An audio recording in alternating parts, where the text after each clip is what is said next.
Mga kapatid sa pananampalatayang Islam, huwag nating ugaliin na naaalala lamang natin si Allah kapag may lindol. Huwag nating ugaliin na nasasambit lamang natin ang la ilaha illallah kapag may lindol.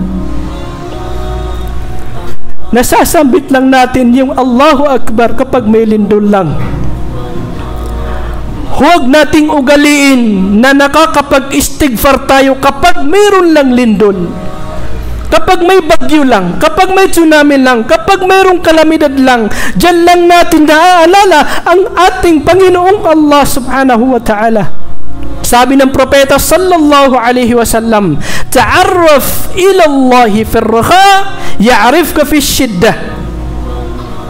Kilalanin mo, alalahanin mo, sambahin mo ang iyong Panginoong Allah sa panahon ng kaginhawaan at kikilalanin kanya, tutulungan kanya sa panahon ng kagipitan.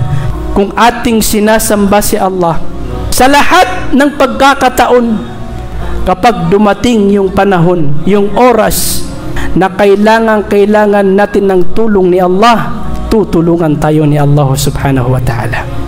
Kaya mga kapatid sa pananampalatayang Islam, ugaliin natin na lagi nating naaalala si Allah, hindi lang sa mga panahon ng unos, hindi lang sa mga panahon ng kalamidad, hindi lang sa tuwing may lindol lang, sa tuwing may baha lang, sa tuwing may bagyo lang mga kapatid.